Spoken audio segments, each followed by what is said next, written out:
우리 법조 전문 기자로 확실하게 그 이미지를 구축하고 있는 우리 김태형 기자님 오늘 또 모셨습니다. 원래 수요일에 모시는 날인데 이 이슈 다뤄서 가장 그래도 여러분에게 좋은 정보를 제공할 수 있는 분은 김태형 기자여서 김태형 기자 모셨습니다. 어서 오십시오. 네, 안녕하십니까, 김태형입니다. 자, 김 기자님, 일단 명태균이 새벽에 구속됐습니다. 예. 구속됐는데 그런 얘기가 돌더만요. 네. 김소연 변호사의 역할이 매우 컸다. 맞습니까? 어제 김소연 변호사가 방송에 나와서 이제 뭐 언론과의 인터뷰를 하면서 네. 하는 얘기들이 정말 하나하나 경악을 금치 못하는 얘기들이었어요. 그러니까 이제 결국 명태균에 있어서 네. 경악을 금치 못할 그런 발언인 거죠. 예. 예를 들면 명태균 씨가 김건희 여사한테 돈을 2번 받았다. 이것도 이제 김소연 변호사를 통해서 나온 얘기인 것 같고. 아니 그게 그 자기의 의뢰인한테 무슨 도움이 된다고 그런 발언을 했을까요? 저도 너무 놀랐고요. 네. 그리고 다른 하나는 어제 제가 우연찮게 채널A 보도를 보고 있는데 네. 채널A랑 하는 이제 그 전화 통화에서 네. 이미 휴대전화 3개를 증거 인멸했기 때문에 증거 인멸이라고 네. 표현했어요? 인멸했기 때문에 더 이상 인멸할 것이 없다. 아니 그게 무슨 하루가 논리예요? 증거 인멸 행위로서 지금 구속된 거 아닙니까? 맞습니다. 제일 중요한 게 지금 증거인멸 행위 때문이에요. 근데 이미 인멸을 해서 인멸할 증거가 없다는 논리를 장래에 펼치니까 인멸할 게 없기 때문에 그래서 너무 깜짝 놀란 얘기들이 있었죠, 어제는. 네. 그리고 그 김소연 변호사가 어제 구속영장 실질심사 들어가서 주장한 것들이 있는데 네. 여기에서는 대부분 그러니까 이 명태균 씨가 미래한국연구소의 실질적인 소유자도 아니고 네. 이건 이제 명태균 씨와는 관련이 없다 이런 얘기들을 지금 계속했어요. 범죄 중대성이나 이런 것들도 그렇고 주장을 하는 것에 대해 그러니까 주장을 당연히 할 수 있죠. 네. 변호사니까. 당연히 그 의뢰인 편에 서서 의뢰인이 네. 뭐 큰 잘못이 없다. 근데 이미 명태균 씨가 김건희 여사에게 돈을 받았다. 네. 뭐 이런 것들도 나온 상태고 네. 그것도 이제 본인들이 다 얘기를 한 상태고. 예. 그래서 결국 이 사건이 매우 위중한 문제임을 그렇죠. 만든 사람도 김소연 변호사예요. 맞습니다. 500만 원을 2번 받았다는 거예요. 근데 그게 그 여론조사 비용으로 받았을 리는 없고. 그 정도면은 뭐 한 건 정도 가격이에요, 그게. 그렇죠. 그러니까 여론조사 한 건. 이 돈을 왜 받았는지 사실 이 부분도 규명이 돼야 되는 부분이 된 거거든요. 사안의 중대성은 당연히 있죠. 그래서 제가 분명 그 수요일에 와서는 제가 이 명태균 씨가 구속되지 않을 가능성이 있다고 제가 그렇게 말씀을 드렸는데 예. 이게 김소연 변호사가 하는 얘기를 들어보니까 구속이 안 될 수가 없어요. 그래서 결국은 구속이 된 것들을 그 김소연 변호사가 이제 안에 들어가서 한 얘기들도 좀 살펴보면 이 증거인멸 우려와 관련해서는 휴대전화 하나를 압수수색을 했고 그리고 2차 압수수색 진행이 됐고 기존 휴대전화에서 사용하던 사진과 텔레그램 메시지를 압수된 전화기에 옮겨서 사용을 했는데 이번 압수수색이 있었다. 그래서 휴대폰을 폐기한 것은 증거인멸과 관련이 없다. 뭐 이런 얘기들을 하지만 그 실제 자료가 다 넘어왔는지는 사실관계를 확인할 수 없고 그리고 이미 명태균 씨가 자기의 휴대전화가 4대라고 얘기를 했단 말이에요. 그러면 나머지 4대가 어디에 있는지 구속이 안 될 경우에는 그 4대를 폐기할 가능성도 있기 때문에 이거는 구속을 안 할 수가 없는 상황이 되는 거죠. 아니 일단 기본적으로 김소연 변호사가 변호사까지 된 사람이면 뭐 많이 뭐 지능이 떨어지는 사람도 아닐 테고 이 김소연 변호사는 기본적으로 성향이 뚜렷한 사람입니다. 명태균하고는 어떤 관계인지는 모르겠지만 적어도 김건희와 매우 가깝다. 이런 이야기가 아주 세평이 자자하더만요. 그렇죠. 그리고 이준석하고는 사이가 완전히 악의 축이라고 할 정도잖아요. 그렇죠. 근데 재밌는 건 명태균 씨를 살리려면 이준석을 쉴드를 쳐야 돼요.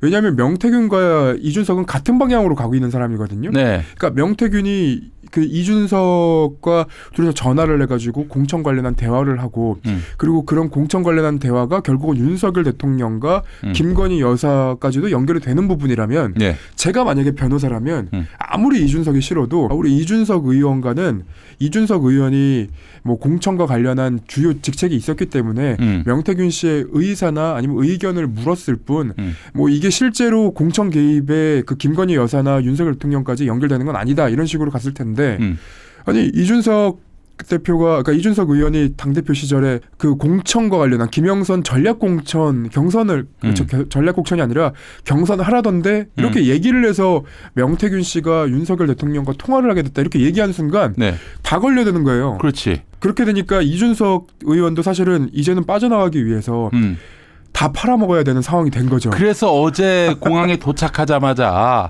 김태우 네, 그것도 포항의 예비 후보 네, 이 사람들을 그 공천주라고 윤석열이 말했다라고 네. 언급한 거 아닙니까? 그렇죠. 그 자리에서는 이제 누군지는 안 밝혔었는데 네. 이제 지방자치단체장을 얘기를 하면서 네. 언론이 따라 붙었죠. 네. 그래서 시장 구청장 얘기했으니까 따져보니까 그 사람들이야. 그렇죠. 그리고 더 웃긴 건 어제 SBS 단독이 전 더 웃겼는데 네. 이준석 의원 발로 뭐라고 나왔냐면 윤석열이 김은혜가 분당갑에 안철수를 공천하지 않으면 이 우리가 진다, 징징댄다면서 전화가 왔다. 그런 얘기가 있는 거예요. 윤석열 대통령과 김은혜 그리고 안철수 전부 다 지금 끌어들이는 상황이 되는 거예요. 괜히 이제 벌집을 쑤신 상황이 되는 거죠. 또 이준석이 네. 검찰에서 만약 나를 부르면은 네. 내가 더 확실한 얘기를 해주겠다라고 얘기했는데 이 얘기는 결국 야 나 부르면은 그거 감당이 되겠니? 이 얘기 아닌가요? 맞죠. 그죠. 지금 대통령실에서 입장을 못 내고 있거든요. 대통령이 지금 해외 순방 가고 못 낸다? 말도 안 됩니다. 말도 안 되는 소리 하고 있어요. 대통령 해외 순방 가도 거부권 행사하고요. 여태까지 입장 다 내왔는데 그렇지. 왜 얘기 못하냐? 이준석 그 의원의 하드에 뭐가 있는지 몰라요. 웹하드에. 그렇지. 네, 구글 드라이브에 뭐가 있는지 모르기 때문에 괜히 말을 했다가 문제가 될 것 같으니까. 그리고 저는 김소연 변호사를 다시 한번 얘기하면 이분은 정말로 대단하다고 생각하는 게 그 이준석 의원을 압박을 해요. 그러니까 이준석 의원의 구글 드라이브를 지우면 증거인멸이 된다고 압박을 하니까 네. 이준석 의원 다 들고 가고 검찰 가고 까야 돼요. 그렇지. 그러면 대통령도 빠져나갈 수 없습니다. 자, 하여튼 뭐 이준석 의원은 기분 나빠할지 모르겠지만은 대한민국 최고의 관종이 붙었어요. 관종 대 관종. 예. 자, 우선 김소연으로 돌아가서 네. 그 김소연은 지금 명태균이라는 의뢰인에 대해서 봉사하고 있는 것인가, 아니면은 김건희를 위해서 봉사하는 것인가, 아니면은 이준석을 한번 죽여보고 싶어서 그러는 것인가, 아니면 에라이 여권 다 폭파해라, 나 혼자만 남겠다, 이런 것인가. 그 상황을 보면 명태균 씨는 당황을 많이 했을 것 같아요. 왜냐하면 이준석 의원에 대한 폭로를 김소연 변호사가 하면서 자기 혐의에 대한 방어를 거의 못하는 상황이 되니까 그렇지. 명태균 씨의 입장에선 당황스러운 입장이 됐을 텐데 이 상황만 두고 보자면 김소연 변호사는 김건희 여사도 보호하려는 생각이 없어요. 왜냐하면 이준석 대표를 까면 바로 김건희 여사가 나오게 되거든요. 그렇지. 그 정도 정무 감각은 있을 거야. 당연히 있어야 되죠. 네.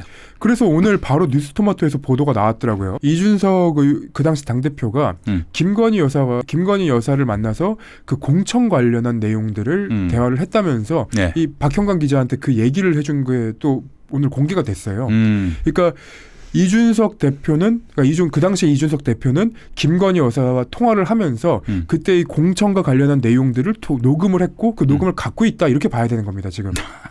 큰일 났네. 여러분, 솔직히 얘기해서 이재명 대표 재판, 김혜경 여사 재판, 그게 중요한 게 아니에요. 그게 중요한 게 아니라 여기가 지금 완전히 개박살이 난 상황이 돼버렸어요. 그렇죠. 예. 아니 사실 그런 것들이 있잖아요. 그러니까 요 근래에 언론도 그렇고 검찰도 그렇고 사실 강호의 도가 떨어졌다라고 이제 생각이 드는 게, 그렇지. 옛날에는 이제 지나간 권력에 대해서는 그렇게 이제 바싹 칼날을 세우지 않았어요. 예. 그러니까 그게 이제 잘못되지 않았다의 문제를 좀 떠나서 예. 지금 권력을 갖고 있는 그 정부에 더 칼날을 세우지, 네. 전 정부에 대해서는 그렇게 칼날을 안 세웠단 말이에요. 네. 알아도 이미 지나갔기 때문에 보도하기 어려운 상황도 됐고, 근데 지금은 이 문재인 대통령과 관련된 그 사안들만 그렇게 이제 들쑤시고 다니는 거잖아요. 네네. 당연히 문다혜 씨가 음주운전하고 했던 에어비앤비하고 그런 것들은 문제 삼을 수 있는 거지만, 네. 문제 삼아야 되는 거지만. 그거는 그 문재인 정권의 문제하고는 네. 뭐 별개 문제죠. 맞아요. 예. 별개의 문제죠. 예. 근데 보통 이제 기성 그 언론의 모습이라면 사실 그 전 정권의 문제보다도 현 정권의 문제에 더 집중하는 모습들을 여태까지 보여왔는데, 네. 희한하게도 요 근래에는 명태균 이슈가 이제 커지면서 이게 이슈가 커지고 있을 뿐, 사실 김건희 윤석열에 대한 보도는 되게 좀 뭐랄까 언론이 자중해 왔다라고, 그렇게 시민들이 느낄 정도의 모습들을 보여왔달까? 사실 네. 그런 거였거든요. 예. 아무튼 그런 내용들을 한번 비판을 해보고 싶었습니다. 네. 자, 그렇다면은 전 정치적 상상력을 가동해 보면은 일단 명태균은 지금 김건희하고 물밑에서 소통하면서 이 사태를 수습하기 위해서 지혜를 모았고 그래서 김건희가 김소연을 변호사로 소개시켜주고 그래서 김소연이 명태균 사건에 앞장서서 나서고 있고 그래서 설령 구속되더라도 그 조만간 뭐 보석으로 풀려나게 한다든지 그런 식으로 할 테니까 이 사태 수습을 위해서는 어쩔 수 없다. 네가 좀 잠깐 들어갔다 와야 된다. 그렇게 해서 지금 일을 풀어가고 있는 것은 아닌가. 그렇게 보기 약간 애매한 부분이 있습니다. 그래요? 이건 지금까지는 제 뇌피셜이에요. 네. 왜냐하면 많이 틀렸다라는 말씀이죠. 네. 왜냐하면 어제 KBS 보도가 하나 나왔는데 명태균 씨가 구속영장 청구가 되니까 김건희 여사한테 텔레그램 메시지를 보냈다는 거예요. 근데 그 메시지 내용이 정확하게는 뭔지는 안 밝혀졌지만 명태균 씨 주변 사람들이 그 명태균 씨가 김건희 여사에게 텔레그램을 보냈다는 거는 다 증언을 한 상황인 것 같더라고요. 네네네. 그러면 거기서 보낸 건 살려주세요가 될 거라고 전 됐을 거라고 명태균이 보거든요. 김건희한테 살려주세요. 네, 그렇게 됐을 거라고 생각을 하거든요. 네. 그러면 그때까지 연락한 것까지 포함해서 김건희 여사는 답장이 없었다고 하지만 일시했대요. 그러니까 메시지는 본 거예요. 보기는 했어. 네, 보긴 한 거예요. 보긴 하고 답변을 안 했다고 하는데 그러면 지금 저희가 이제 유추해 볼 수 있는 건 한 두 가지 가능성이 있겠죠. 하나는 김건희 여사가 그 메시지를 받고 그 메시지를 보고 나서 사후에 어떤 뒤처리를 했을 거다. 다른 하나는 아예 지금 김건희가 이 명태균과의 관계를 끊어내기 위해서 모른 척했을 것이다. 저는 1번이라고 봅니다. 네. 첫 번째 전자라고 보는데 그 이유가 명태균을 여기서 손절했다가는 무슨 일이 벌어질지 모르는데 그렇죠. 그리고 1번일 수밖에 없는 이유가 아니 지금까지 텔레그램이니 통화니 다 녹음이 되고 또 캡처가 돼가지고 이 난리가 났는데 내가 거기다 답변을 한다? 큰일 나는 거지. 그렇죠. 그래서 제3자를 통하거나 혹은 다른 방식을 통해서 명태균한테 메시지를 보낸 게 아니겠는가. 뭐 그럴 가능성이 저는 매우 농후하다고 보고 그리고 저는 이 텔레그램 보도를 보면서 하나 또 걸렸던 게 휴대전화 바꾼다고 했잖아요. 네. 휴대전화 안 바꾼 거 아닙니까? 그런가? 최근이라고 했죠 그게. 영장 청구된 다음 날이니까 그날 연락을 했다는 거니까요. 그럼 진짜 얼마 안 된 거죠. 네네. 그러니까 다만 이제 기자회견하고 핸드폰 바꾼다겠다고 한 이유가 되는 거죠. 네네네. 그러네. 아니 그리고 지금 또 도는 이야기가 있는데 저는 이게 사실인지는 모르겠어요. 최근에 그러니까 뉴스토마토가 이제 9월 초에 보도함으로써 이 사태가 세상에 이제 알려지게 된 거 아닙니까? 9월 이후 시점. 네. 정확하게는 10월에 김건희가 명태균한테 돈을 줬다? 이런 썰이 돌아요? 그 부분은 확인이 되는지를 아직 잘 모르겠습니다. 그래서 이 부분도 확인을 하고 취재를 해봐야 되는 부분이에요. 500만 원을 2번 줬다고 했잖아요. 네. 그 한 번은 옛날에 준 거고 나머지 500만 원이 최근에 준 거 아닌가? 그 두 번인데 그게 두 개 다 2021년 9월과 그 시점입니다. 그 500만 원은 다 둘 다 두 개의 500만 원은 둘 다 옛날. 그렇죠. 옛날이죠. 근데 그 이후에 돈 준 게 또 발견된다? 그러면 이제 여기서부터 또 다른 얘기가 되는 거죠. 그것도 9월 이후. 그렇죠. 뉴스토마토 보도 이후. 그렇죠. 그럴 가능성, 그런 소문을 듣긴 들으셨죠? 그렇죠. 그런 가능성은 전 충분히 있다고 봅니다. 왜냐하면 명태균 씨가 계속 갈팡질팡한단 말이에요. 그러면 김건희 여사나 대통령실의 입장에서는 이 명태균 씨를 조용히 만들 이유가 이제 필요한 건데 근데 이번에 검찰이 구속영장 청구해서 그 이제 구속 심사 중에 한 얘기만 살펴보더라도 명태균 씨가 이 오빠 그 문자 있잖아요. 그거를 친오빠인 줄 알면서 뭐 윤석열로 헷갈리게 만들었다 이런 주장도 한 것 같은데 그 오빠가 친오빠라는 걸 혹시 어떻게 믿을 수 있는 건지 저희는 알 수 없거든요. 근데 검찰은 어떻게 확신을 하는 건지 모르겠습니다.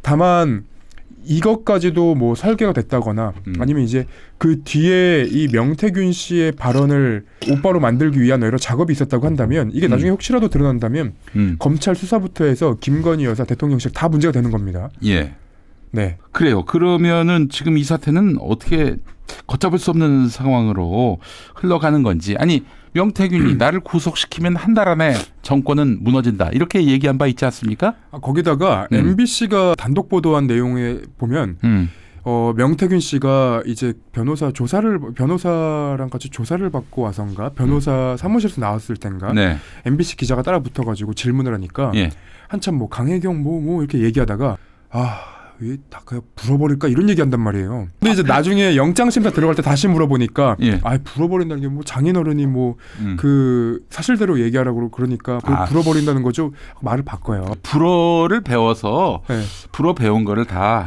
지워버려야겠다 이런 말이었나? 불어를 버릴까. 아무튼 이 명태균 씨가 하는 얘기를 살펴보면 갈팡질팡하지만 자기가 뭔가를 쥐고 있다는 뉘앙스는 자꾸 보여요. 그러면 향후에 사실 수사가 진행되면서 이런 자료들이 안 나올 거라고 대통령실은 장담할 수 없는 거고. 근데 지금까지 나온 거 보면은 명태균이 뻥카 친 사람은 아니에요. 맞습니다. 뭐 굉장히 큰 걸 많이 갖고 있다는 거는 네. 많이 입증을 했어요. 그렇기 때문에 한 불어버릴까 이런 말 자체는 네. 가벼이 들을 수가 없어요. 맞습니다. 예. 과장을 쓸지언정 사실이 달랐던 것들은 거의 없었고요. 그리고 명태균 김소연 변호사가 이제 이준석 의원을 끌어들이면서 이제 이준석 의원도 판도라의 상자가 됐어요. 그렇지. 그러면 이준석 의원이 나와서 이제 공개를 하기 시작하면 사실 그 김태우 공천, 뭐 김은혜 그리고 안철수 지금 공개된 것만 이 정도거든요. 네. 그리고 뭐 지방 공천을 받은 다른 아마 시장으로 당선된 분들에 대해서도 뭐 나온 게 있는 것 같고요. 당장 박완수 경남, 네. 김진태 강원지사, 맞습니다. 이 사람들도 지금 그 의혹의 도마 위에 올랐어요. 맞습니다. 예. 그런 것들도 이제 수사 대상이 돼버렸단 말이에요. 그러면 향후의 파장은 걷잡을 수 없죠. 이렇게 되면 어떤 일까지 발생할 수 있냐? 네. 국민의힘의 대선 주자들이 지금 다 걸려 있잖아요. 그렇지. 그러면 이 사람들 수사를 한 번씩은 다 받아야 되는 상황이 되는 겁니다. 근데 이준석 의원을 마치 이제 피의자성 참고인으로 다룬다면 그러면 이준석 의원은 현재 국회의원이기 때문에 당장 구속을 할 수는 없거든요. 체포동의안도 받아야 되고 그러면 이준석 의원이 자기를 그렇게 공격할 때 가만히 있을까요? 저는 그렇지 않을 거라고 봅니다. 그렇죠. 지금 또 이준석 의원 같은 경우는 굉장히 정치적으로 명민합니다. 네. 지금 이 상황에서 설령 과거에 비위가 있다 하더라도 계속해서 윤석열, 김건희에게 불리한 증언이나 증거를 내놓게 된다면은 민주당에서 이준석 돕겠습니까? 안 돕겠습니까? 체포 동의안 통과가 될래야 될 수가 없어요, 기본적으로. 맞습니다. 그런 흐름을 분명히 읽고 있을 것이고, 하여튼 지금 대표적 관종들한테 지금 사건의 주도권이 넘어가 있어요. 아, 참 큰일 났습니다. 큰일 났어요. 자, 이런 상황을 본다면은 명태균 씨가 뭐 추가로 더 깔까요? 분명히 누군가한테 야, 이거 내가 감옥 들어가면 까. 김소연 변호사가 또 의미심장한 얘기를 했는데 구속해 놓으면 나랑 더 자주 만날 텐데 이런 얘기를 했단 말이에요. 그렇지. 그러면 이제부터는 또 그러니까 검찰이 회유를 할 경우에 사실 변호사도 동조를 해야 되거든요. 네. 그래서 이제 검찰 출신 변호사 이런 분들을 검찰이 이제 막 선호하고 그리고 이 구속을 피하고 범죄 혐의를 좀 덜고 싶은 사람들이 이 정관 변호사를 쓰는 것도 네. 실은 그런 딜을 위해서 하는 경우들이 많아요. 네네. 그런데 김소연 변호사한테 검찰이 회유를 한다? 아니면 이제 명태균 씨 회유하려는 모습을 보인다? 그럼 나와서 바로 까실 분인 것 같아요. 네, 이거는 절대 불가능한 얘기입니다. 네, 그래요. 알겠습니다. 아니, 일단 감옥 들어가기 전에 네. 김소연과 무관하게 명태균 씨가 나 감옥 들어가고 내가 이른바 좆되는 분위기다 그러면은 너 이거 까라. 네. 라고 할 가능성도 있죠. 있다. 그러니까 증거 인멸의 우려가 지금 첫 번째인 거잖아요. 네네. 그러면 법원과 검찰 모두가 다 의심하는 건 명태균 씨가 지금 공개된 그러니까 검찰이 압수한 자료들 외에 나머지 다른 것들도 있을 거라는 가능성을 본 거라서 저는 법원이나 검찰이 보는 것처럼 저도 그렇게 생각을 합니다. 네, 제가 가능성이라고 했잖아요. 네. 홍승표가 간음성. 아, 정말 이건 상상도 못할. 아주 언어의 네. 마술사가 아니라 언어의 맙소사죠. 맙소사예요, 맙소사. 자, 그 김혜경 여사 판단 150만 원형. 아니 근데 일단 기본적으로 그 판사의 그 판결 이유를 다 떠나서 10만 원 법학건이고 네. 그 직접 증거도 없고 그런데 150만 원형이라니. 심지어 그 결재를 했던 이제 공범으로 기소된 배 씨 같은 경우에도 그 김혜경 여사에게 보고를 안 했다는 거 아닙니까? 그럼 김혜경 여사가 이거를 알 방법이 어떻게 있습니까? 그러니까 네. 이런 어떤 심증에 의한 네. 판단, 뭐 우리나라가 이제 자유심증주의를 채택하는 구조라고는 하지만은 이렇게 되면은 이 심증으로 그냥 판단해 버려서 이 심증만으로 해서 유죄 판단을 받는 피고가 나온다면은 이건 참 너무 불행한 일 아닙니까? 형사법적 대원칙은 네. 애매하면 피고 편에서, 그렇죠. 피의자 편에서 네. 이건데 불리하면 피고인의 이익으로. 당장 이재명 대표가 염려가 되는 거예요. 근데 저는 사법부와 그리고 검찰 모두가 사실은 지금 논란 혹은 비판의 대상이 돼 있는 상황이에요. 왜 그러냐면 10만 원 김혜경 여사의 법카 요 사건은 당장 디올백 수수한 이 김건희 여사의 사건과 바로 이제 등치가 되거든요. 네, 그럼요. 예. 근데 그에 대해서는 무혐의를 줬던 검찰이 그리고 그 사건 당연히 법원까지 못 갔으니까 이제 검찰의 수사가 문제가 될 텐데 그 문제가 없다고 봤던 검찰이 김혜경 여사에 대해서만 이렇게 10만 원 법인카드에 대해서 기소를 한다. 그러면 이거 그러니까 지금 뭐 150만 원형이 나오긴 했더라도 이거를 납득할 수 있을 만한 국민들이 있을까 싶어요, 저는. 그럼요. 네. 그럼요. 예. 받아들이기 굉장히 어려운 거예요. 그러니까 문제가 있다면 그 수사를 받고 기소를 그러니까 법원에 넘겨져서 재판을 받는 거는 당연한 우리나라의 그 사법 절차예요. 근데 그건 똑같은 기준으로 잣대를 갖다 대야지 되는 겁니다. 그러니까 대통령의 부인이라고 해서 그 수사를 안 받고 대통령의 정적의 부인이라고 해서 수사를 받는다.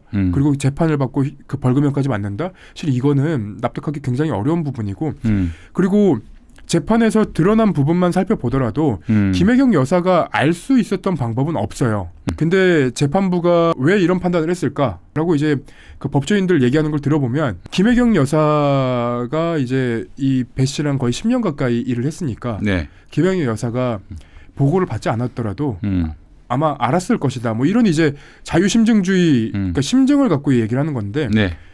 이렇게 재판을 하면 사실 안 걸릴 사람이 있습니까? 저는 그것도 너무 의문이더라고요. 아, 그래요. 하여튼 이심감에는 엎어질 수 있을까요? 이 사실관계에 대해서 다시 한번 다퉈보는 그 재판이기 때문에 네. 항소심에서도 이제 재판이 진행되다 보면 네. 똑같이 물어볼 거예요. 김혜경 여사가 알 수 있는 방법이 있었는가, 객관적으로 증명이 됐는가 이런 부분들을 살펴볼 텐데 아마 항소심에서는 뒤집힐 가능성도 전 있어 보입니다. 아, 그렇군요. 알겠습니다. 한번 좀 지켜보도록 하고요. 이 100만 원형이 넘어가 버리면은 네. 이 공직선거법 재판 아니었습니까? 맞습니다. 그러면은 정치 활동을 못 합니다. 네. 5년 동안 뭐 특정 정당을 지지하거나 반대하거나 못 해요. 네. 특정 후보 지지 반대 못 합니다. 선거일에 투표 못 하는 건 말할 것도 없고요. 네. 자, 그래서 100만 원이 넘느냐 안 넘느냐 이 차이는 100만 원이 안 넘으면은 그러면은 이제 그 정치 활동 가능하고 투표 그쵸. 가능하고 또 남편 선거 운동도 할 수 있어요. 네. 근데 150만 원으로 굳어진다 그러면은 이제 김혜경 여사는 정치 활동을 전혀 못 하게 되는 것이죠. 선거 운동 때 남편 못 돕습니다. 요 차이가 있긴 해요. 근데 뭐 사실 이 사건이 남편 이재명 대표와는 무관하기 때문에 김혜경 여사의 150만 원형 판단은 사실 이재명 대표한테 미칠 여파는 네, 없죠. 없죠. 아니 예. 그 선거가 아무리 가족 비즈니스라고 하더라도 이 부인이 이제 형을 받아가지고 네. 뭐 선거 활동을 못 한다는 것에 대한 그 걱정은 이 윤석열 대통령 빼고 우리는 다 해본 적이 없죠. 그렇죠. 예, 맞습니다. 부인이 제발 집에만 있었으면 좋겠다. 이거는 네. 우리 윤석열의 고민입니다. 그렇죠. 어느 누구도 고민하지 않아요. 그거를. 그렇죠.